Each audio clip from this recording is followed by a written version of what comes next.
Touchdown, Notre Dame! That's right. Welcome in. Welcome back, everybody. It is indeed Notre Dame Clemson week, the final stretch, the sixth game of our marquee 2 years in a row, last year and this year. This is the final leg of that journey. Notre Dame travels to Death Valley. Their hopes of 10-2 and New Year's 6 and all that on the line. Going to Clemson, who's had an adventurous year. And we have a special guest on with us this episode to break it all down. Somebody going to be familiar to you if you've seen my show before. Welcome in, everybody. As always, you can find the program on YouTube. Do it. Subscribe if you haven't yet. Give the video a thumbs up. That helps Johnny out as well. Notifications on that way you're alerted every time a new episode drops. I know you don't want to miss it. Twitter, search for Always Irish or at alwaysirishINC, alwaysirishINC at gmail.com for the emails. Audio only, anywhere you want it, you can get it. Call-in lines, 312-988-15. You tell Johnny all you've heard and seen about Notre Dame football. Instagram, Facebook, Always Irish Inc. on all of them. Patreon.com/alwaysirish. Former Notre Dame captain Mike Goolsby and John Kennedy. Go check it out. We yell about Notre Dame a lot, and he yells at me a lot. It's beautiful. All right. So let's just get into this. I got to admit, people have been asking for this. It is Pigskin Peete. Welcome to the program, brother. What is up, John? Long time no see. Well, I see you all the time on YouTube, but it's been a while since we've actually talked on the air here. And shout out to all the to my fellow Irishmen. That's right. I am an Irishman, even though I'm not a Notre Dame fan. You got that Irish last name. I like that, man. And it isn't Peete, by the way. I like the Irish last name there. Yes. Yes.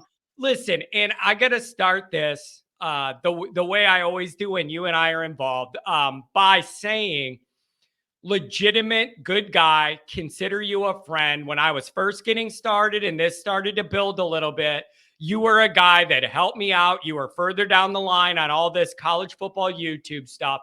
I genuinely appreciate you for that. You are generous with your time, your advice, willing to help, and I will, for always, thank you for that. Yeah, I've been watching your channel grow. You've really taken off since you started doing this thing full time. Now, what else are you doing other than are you doing some writing for Notre Dame as well? Yeah, so I got a contract with the USA Today online faction. They have a Notre Dame specific branch off website for that. So then I write a handful of articles a week that go up on that USA Today Irish Wire website. And you know what, man, it's fun because it's a different way to get your thoughts out. And it's way different than just me hitting record and yelling. It's a different process. And that's healthy for me to write it out. Yeah, I think so. I do a show 3 days a week called the Midday Show. It's a live show. It's not all football related. We talk about all kinds of stuff on there. But anyway, one of the segments I do on there is I read the news. And sometimes it's, football news. Sometimes it's world news or whatever.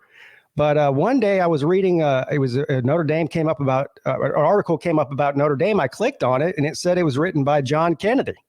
I said, look at this. John, Always Irish is on the Midday Show with a news story. It's good to see. You know what cracks me up about it the most, dude? When I first started doing it, people were like, oh man, John could read and write too. What a surprise. Like I think people got so used to just me yelling when I sit there and write an article that makes them think critically about it. They're like, oh man, he could write. So that was a shock for people to learn that I could actually write in sentences as well. So that was good to see. Pigskin, what the hell is going on at Clemson right now? You got a lot going on. I kind of want to give you time. I've been watching your stuff, but I want to kind of start by throwing that to you for you to explain where you think Clemson's at, why they're there, wherever you want to go. I want to give you some time. Yeah, first of all, it's a bad year. I think we can all acknowledge that. I do not think, though, that Clemson is as bad a football team as their record reflects. Now, I'm not on the Dabo Sweeney side of things where I think we're 3 plays away from being a playoff team, which he said several times, which is just ridiculous. Yeah, a lot of these games have come down to 1 or 2 plays, but you can't ignore the other, 90 plays that happened in that game where you didn't make things happen. I do not think that the sky is falling. It is a kind of a head scratching situation to watch a team that is as talented as Clemson is on paper perform the way that they are. But I don't think most people realize the offense. There's only one senior starter on the offense. And of course, you have Cade Klubnik, who looks like a deer in headlights virtually every single game and makes poor decisions. I don't fall in the line of, he's a first-year starting quarterback, Pete. I'm looking all over the country. I mean, there's first-year starting quarterbacks that aren't turning the ball over 3 times a game all over the country. And to make matters worse, losing is bad enough. But to make matters worse, now you have this sort of back and forth fighting that's been going on really for the past 2 or 3 years. But it's sort of reached a head this year between Dabo Sweeney, the head coach, and of all the people, the fans. Yeah, is the bandwagon a little lighter, or what's the bandwagon measuring here? I'm assuming. I don't know. We'll see. I'm going to the game this weekend in Clemson. So I'll let you know if the stands are half empty or not. I have a feeling they'll be just fine. But no, wait. That's a really good point. And I wanted to add, you're the perfect guy to ask this. Okay. Notre Dame's going to Death Valley, a notoriously challenging road environment. Everybody respects and knows that. But it isn't 7 o'clock primetime playoff on the line. It ain't even 3:30 window. We're going down to the Northwestern 11 a.m. Big Ten window here, 11 my time. What is this environment going to be like? Does it not matter because once you're wearing orange and in Death Valley, you're going to be loud? Or is there like a certain point it can't raise the excitement because of your dynamics? What are you expecting the environment to be like at noon at Death Valley? I think the environment will actually be pretty good. Yeah. And really that's a testament to Notre Dame because even people like myself, obviously before the season started, we had this circled on our calendar, both Irish fans and Clemson fans, as one of the biggest matchups of the year. It's been sort of disappointing for both teams in different ways. Clearly more disappointing for Clemson than Notre Dame. But look, man, I've been going to these games for over 30 years, right? And, since I was a little kid. And even when Clemson was a perennial 6 or 7 win team on an annual basis, they filled up that stadium every single week. They have a great following fan base. They show up no matter how good or bad the team is. And the fact that it's Notre Dame coming to town, I think it's going to be a good atmosphere. Yeah, and that makes sense. And kind of feeding into that, let me share with you kind of where I'm at when I'm thinking about this week. I think this could be a dangerous spot for Notre Dame. Could be. And the reason I'm saying that is when you got a team like you guys have and all the stuff going on and the bandwagon and Tyler calling in, all this extras, plus on the field, it isn't going great in a very frustrating way. I think that's dangerous because what does Clemson have left other than we're all frustrated with everything? The only thing you could do is harness that and direct it where you can. And that happens to be my guys going to Clemson. That's all they can do to make this better is play a good game against Notre Dame. Nothing else matters. Nothing else could be said or written or anything. That is the deal. And so I'm not sure whether it's a case of we got them right where they want them. They're all falling apart at the seams, including Dabo. Or you're walking into a hornet's nest because these guys are pissed off and have nothing else to do but take it out on you. So that's where I'm at. And that 4-4, they're a lot better and the talent's a lot better than 4-4. Could be a dangerous spot for Notre Dame. What's your thoughts on that? Yeah. So you're echoing what I've been saying for the past few days on my own channel is that this is a dangerous spot for Notre Dame. Clemson now has nothing to lose, right? Now, I guess you could technically say they're still trying to play to make a bowl game because they're a 4-win team with 4 games left. So I guess they could be playing for that. But other than that, I mean, all of their streaks have been ended officially. The 10-win season streak that lasted for 12 years, that's out the window this year. Even if they make a bowl and win the bowl, they won't win 10 games. The ACC is out of the question. I mean, all of their main goals are gone now. So really right now, what they're playing for is respect. And a lot of these players were, played in the game last year against Notre Dame, and Notre Dame completely ran them off the field. And believe me, they haven't forgotten about that. So this is a tough situation for Notre Dame. Now, having said that, I'll go ahead and get it out here. I've already picked Notre Dame to win the game. I know they're favored in Vegas by like 3 points right now. I did pick Notre Dame to beat Clemson even in the preseason. Now, I will admit how wrong I was in my overall Clemson prediction in the preseason. I had them going 11-1 in the regular season, with their only loss being to Notre Dame, and that was really just because I was trying to find a loss on the schedule, because I don't ever pick Clemson to go 12-0, even if I think they're good enough to. And the addition of Sam Hartman, and of course that running back you guys have he's ridiculous. I just thought it was a bad matchup for Clemson, and so that's the reason I picked them to lose. But nothing would surprise me if Clemson goes out there and plays one of their better games of the season. This game will come down to the end. Yeah, that's kind of where I'm at as well. And it's a tricky spot. And whoever was going to play Clemson, especially this week with all this stuff going on, it's going to be interesting to see how everybody responds. So my hope would be, if you're a Notre Dame guy, you would be a fool to expect any Clemson team to just roll over and play dead in Death Valley against anybody, especially against Notre Dame. That revenge factor from last year would exist even if this year was going well for you guys. That would already be there. Now you have that plus more. And so Notre Dame fans should not be taking this lightly at all. And I don't think most of us are. Everybody acknowledges it's a very, very tricky spot. Here's what I see as maybe the matchup of the game, Pigskin, is, tell me if I'm wrong. I believe the strength of your team right now is that defense is playing good enough to win all your games, I think. I think a lot of your issues are on the offense. The defense is playing good. Notre Dame's weakness, in my opinion, is the offense. It is unreliable. It is up and down, lacks rhythm. Sometimes they just look completely just awful. To me, that's the challenge of the game. If I'm you guys, I'm trying to stop the run and make Sam Hartman beat me with limited wide receivers and a tight end that just tore his ACL last week.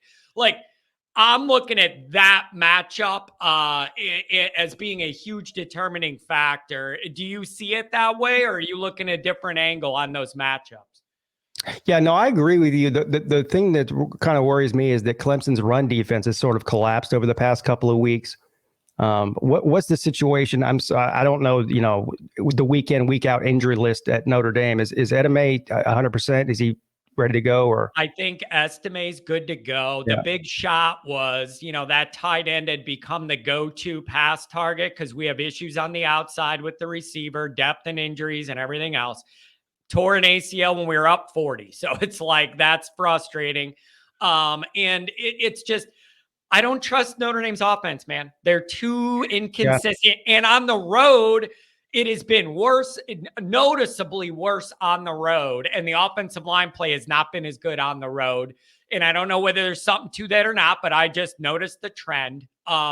So I think you guys are going to try and stop the run and dare Sam to throw it around. And he's going to have to do that. And that is iffy for Notre Dame. On the plus side for the Irish, Notre Dame's defense is playing really good right now, man. They are fast and physical, flying around. They're making pick sixes, turnovers, like they're in a rhythm right now. They're flying around. And that is where I see them causing some issues. You got to speed that clock up in Klubnik's head that's already sped up. Get after that guy. Like, Notre Dame's defense is looking good right now. Yeah, and Clemson leads the country in red zone turnovers, if that tells you anything.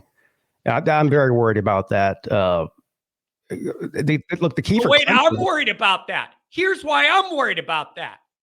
that tells me you guys are moving the ball, getting in the red zone. I Yeah. can't just sit here and expect you guys to fumble it going in every time. It's- That's the part that makes me nervous because it keeps happening. And at some point, it's got to average out, doesn't it? Well, I don't know. We're getting towards the end of the season. It's still happening. I was thinking after the first couple of weeks it would stop happening by now, but it continues to happen every week. So I do expect Clemson to turn the ball. But you're right, though. But do you get why that makes me nervous? Because I can't rely on them to fumble it going in the end zone 4 times Saturday.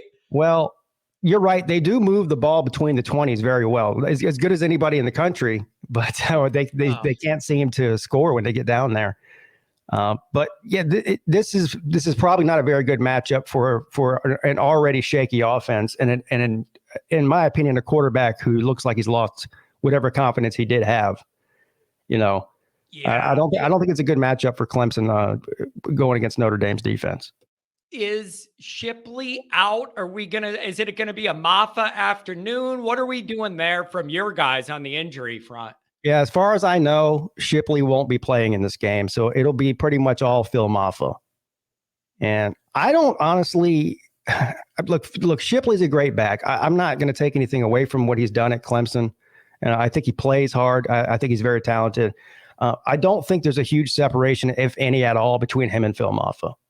I've been saying that all year. It's actually been sort of a point of contention amongst Clemson fans is why Phil Maffa doesn't get equal carries as Will Shipley. Not only equal carries, but he gets less than half of the carries that Shipley gets on a weekly basis. But as long as Maffa stays 100% during the game, I think he can he can perform just as well as if Shipley was in there.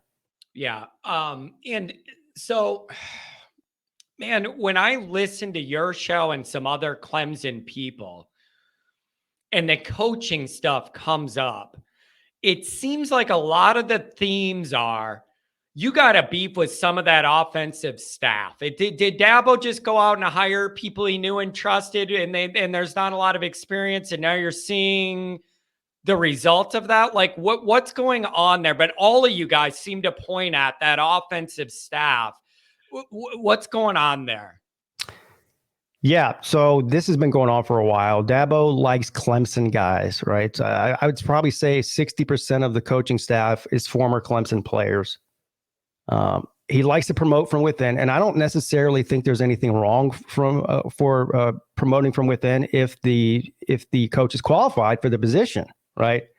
Of course, we saw that last year when Tony Elliott took the job at Virginia. He promoted Brandon Streeter from within to offensive coordinator. That experiment went horribly wrong, only lasted a year. Dabo ended up having to fire him, which I commended him for doing that because Dabo does not fire people. It's very rare. As long as he's been head coach at Clemson, I think he's fired 2 people. So everyone else either leaves and gets a different job or whatever. He doesn't like to fire people. But yeah, so I mean, Dabo gets upset when people question his coaching. Well, he gets upset when they question anything, but certainly the coaching hires.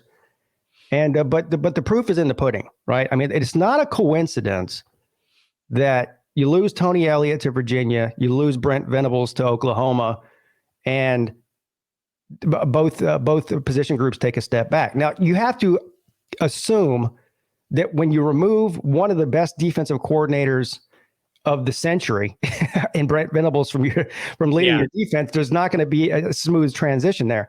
I will give Wes Goodwin some credit. He's continuing to recruit at the same level that Brent Venables did, and the defense is really actually clearly the better part of the team. They're not terrible. Yeah. But offensively is a different story. I think Garrett Riley was a good hire. I'm not ready.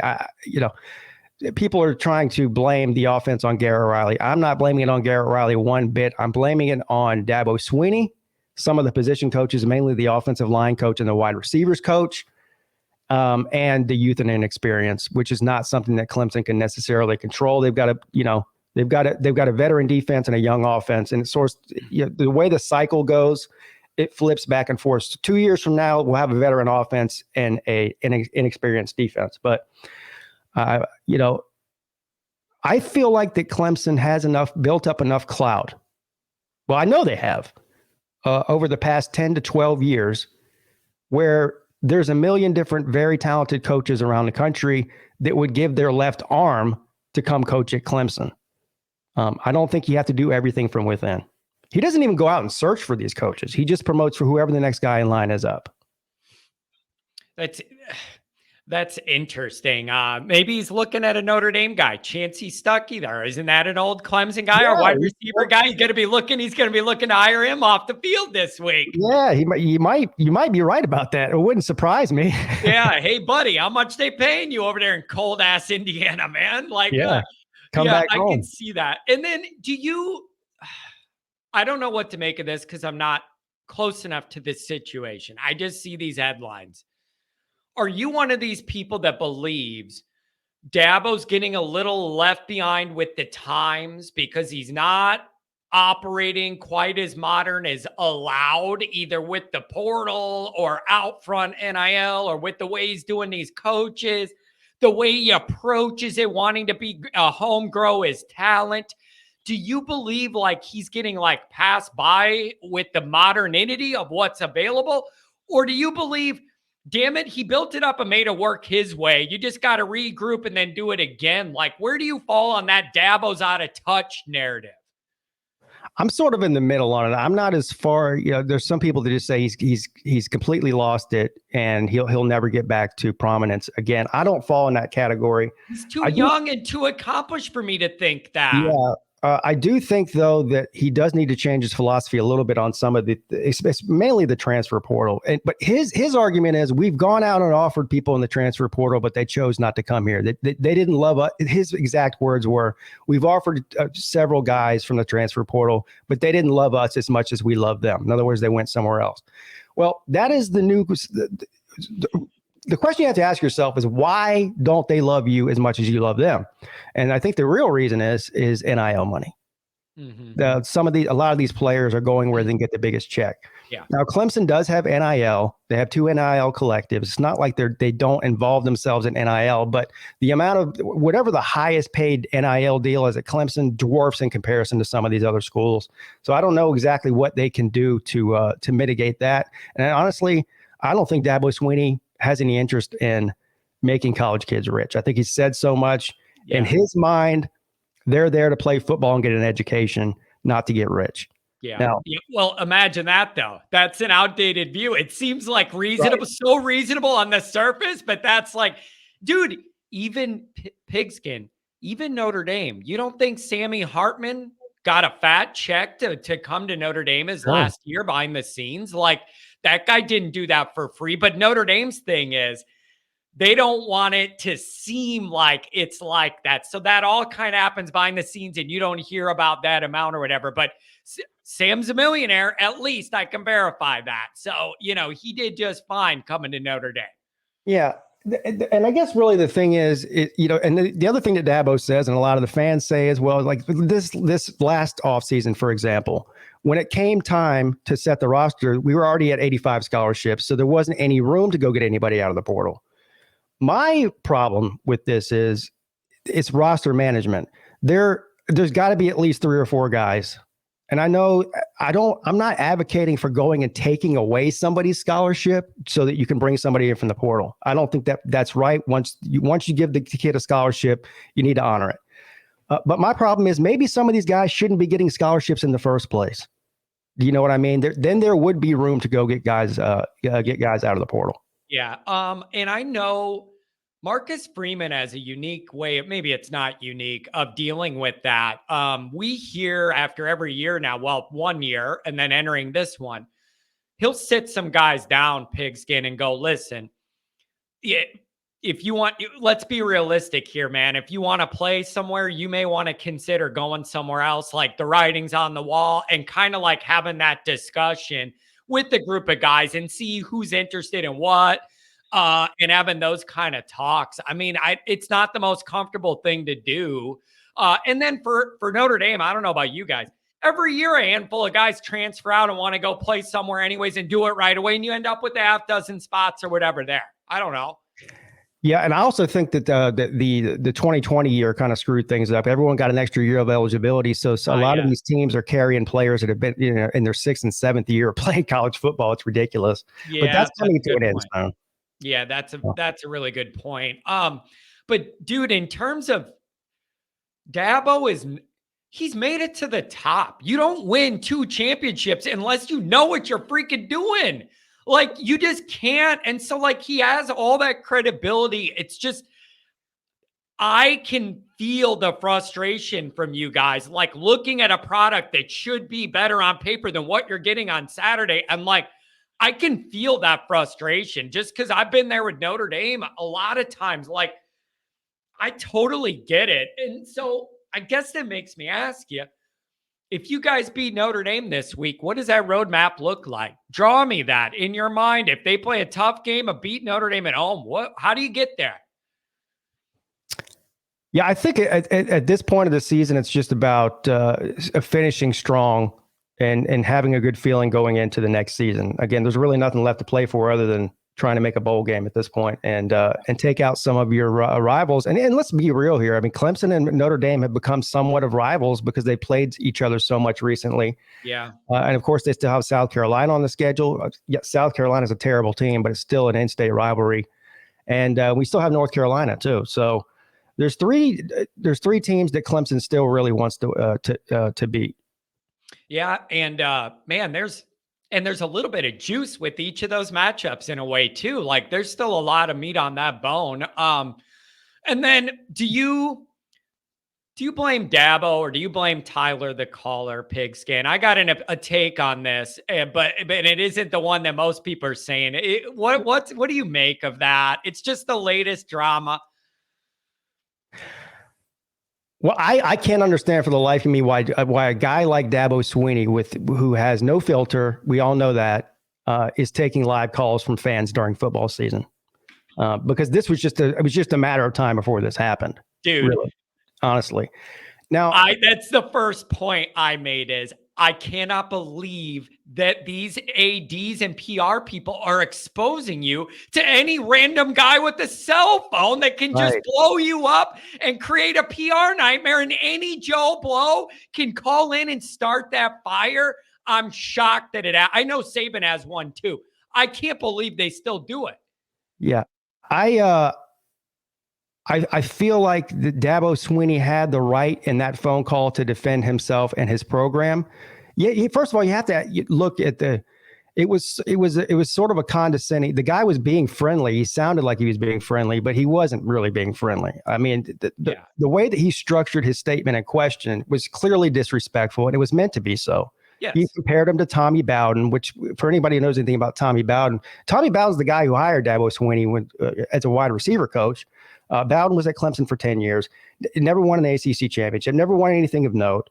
His biggest claim to fame was he went to 8 straight bowl games or whatever. That was the standard under Tommy Bowden. Comparing Dabo Sweeney to Tommy Bowden is disrespectful. Yeah, that's an insult to begin with. Then. It's an insult to begin with. Then he goes into why are we paying you $11.5 million a year and we're 4-4?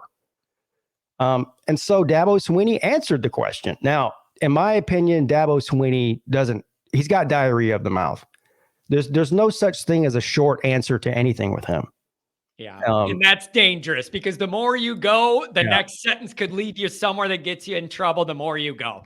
Yeah. Yeah. And clearly it got under Dabo's skin. I almost feel like that Dabo Sweeney wasn't just necessarily ripping into this Tyler guy. He was ripping into everybody, people like me on the internet, everybody on Twitter, all of the media members that are throwing him under the bus. He was sort of lashing out at everybody, but he just happened to take it out on this Tyler guy. Yeah. So it wasn't a good look. And Dabo doubled down on it yesterday when they asked him about that phone call at his Clemson press conference. And he just doubled down basically and said, yeah, that guy's an idiot. And then he goes into his list of accomplishments again. This is something that he does. But this back and forth with the fans, and he said it in this phone call as well. If you don't like it, I'll just go somewhere else. This is a running theme. This is the 3rd or 4th time he said that. And I got news for Dabo Sweeney. If you go somewhere else, anywhere worth going, and they're going to pay you a $10 million a year salary and you put a 4-4 product on the field, you're going to get the same reaction. Yeah. Alabama would be worse than Clemson fans. Yeah. And here's my thought on it. I saw the debate on Twitter of if he was justified with his response or if he handled that right, blah, blah, blah, blah, blah. I'm saying you could debate that all you want. Ultimately, isn't it the old adage of you're going to lose as a coach when you go against the fans? Like that is a losing battle every time, especially if you're undefeated, you could go at them and it holds different weight. But when you're in this situation, anything of you going at the fans are looking for a reason to be mad at you already because they're having a bad year and they're in a bad mood. Now you feed into all that. But I get where he's coming from. Who's this punk calling to challenge? Make me 2 inches on my own show. Like get rid of the call-in show. I don't care how good it is for business. Leave that to me and you on the weekend. For people like me, the thing that I don't like about the way Dabo Sweeney handles these situations is, he's played this underdog role his whole career, and I get it. Like he was a walk-on in Alabama, earned a scholarship, won a national championship, went into coaching, worked his way up, was never even a coordinator, just a positions coach, got promoted to the head coach at Clemson, and the rest is history. I mean, he's never failed in anything, Pigskin, and he wants you to know it. And he wants you to know it. But the whole Dabo against the world is fine. That's great. That's the reason he is where he is. I get it. That's his motivation. But Dabo should not be putting himself against his own fans, his own supporters, the people who pay his salary, the people that show up, the people that spend their hard-earned money, people like myself, save up all year to go to one single game and go to support the team and invest countless hours throughout the week during football season and throughout the year, supporting and cheering on the team, to just throw yourself out there. He even told this Tyler kid, don't be a fan anymore. Yeah. I mean, that's just insane. Like, look, dude, you are on the Mount Rushmore of college football head coaches in this century. Act like it. You're not little poor old Dabo who nobody believes in anymore. You need to get rid of that attitude because it's really not becoming at all. Yeah, it's just a really tough dynamic. And these are the situations you find yourself in when you're in a frustrating season and everything's going kind of sideways on you. So there was no easy way to do it. The other side of that is, I don't want this idiot taking shots at me. The other side of it is, dude, you're making so much money. You just might have to deal with some clown idiot on the phone for 4 minutes, and you still got 11 million this year. And that dude's probably making minimum wage digging a ditch somewhere. So maybe give Tyler a break. Like, I can kind of see that comes with the gig when you're making that kind of dough. Sure. So I don't know. Also, maybe get rid of that show. But you're asking for trouble. You're asking for trouble. I don't even listen to the show because most of the time they're boring. You know, it's just a bunch of coach speak. And especially when a coach like Dabo is winning all the time up until this year, that nobody challenges him. It's just a love fest. It's just not very entertaining. Yeah. But, the Dabo, I don't know. Listen, I love Dabo Sweeney. I really do. I'm sure he hates people like me, but that's fine. I'm a Clemson fan, not a Dabo fan. That's a very good point. And you know what else you could say about this? And I'll wrap the Dabo part up here. You could disagree with the man. You could not like the approach. He's getting defensive, whatever it is. But I do respect the guy who's trying to be him and stay true to himself, even though it's not always going over smooth. At least he's kind of like, I know who I am and I'm going to be that. And whether it's good enough or you like it or not, to a certain point, I do respect that about him in certain ways. I absolutely do too. I mean, he said so much yesterday. He said, people tell me that I'm stubborn, or people say that I'm stubborn. He said, I don't think I'm stubborn. I think I'm strong in my convictions, and that I think more people should be strong in their convictions. So it's one thing that I do respect about Dabo is he doesn't really care what other people say. He's gonna continue to do things the way that he did it and was successful at doing it. But I also think that resistance to any type of change can be detrimental to the program in the long run. Yeah, there's definitely room there for growth. And you could do both. You could be true to yourself and get open to some modern ways to do things too. So if from a Notre Dame side of this, thinking maybe it's kind of a tough physical type game. And I'd like to think Notre Dame eventually grinds out enough to be able to get ahead here, playing good defense, leaning on that, getting a couple plays. You have more to play for. Like, it wouldn't surprise me if it went that way. But if Notre Dame sleepwalks in here at all to any degree or makes dumb mistakes, it's a dogfight till the very end. So that's how I see this. It wouldn't surprise me if it was close the whole way through, but I could also see a scenario where Notre Dame establishes a little physicality later in the game and is able to kind of grind it out a little bit in Death Valley. That wouldn't surprise me. Does that sound reasonable? Yeah, and that's pretty much how I think it's going to end up going. I said last night, I feel like that Clemson, if they do find a way to win this game, it's going to be a very close game, a field goal or less. But also, if they get to turning the ball over early like they've been doing, it could get out of hand. I'm really interested to see how this team is going to respond if they do fall down by 7 or 14 points at some point in the game. Are they going to go up into give up mode? Because, look, they hear all the stuff that's going on. Yeah. Everybody doubting them. I'm interested to see what is the heart of this team. It's easy to be ultra uber confident when you're winning 10 and 11 games every single season and winning your conference every single season. How are you going to face adversity against a good team at home against a good team like Notre Dame? So do you like the player leadership? Do you have some guys that are like your go-to ballsy, like these are the pulse of your team? Like what's your leadership core like with the players? Or is this an odd year where nobody's stepped into that role? Who's your leader? I think you got a couple of them on defense. Offensively, I can't name one. And is that an issue for you, or can you get by like there? Do you think you need to have that leader over there? I think that's been a huge problem. I think it's been a huge problem. It should have been Will Shipley. Shipley is the veteran on the offense, the most experienced, and one of the best players on the offense.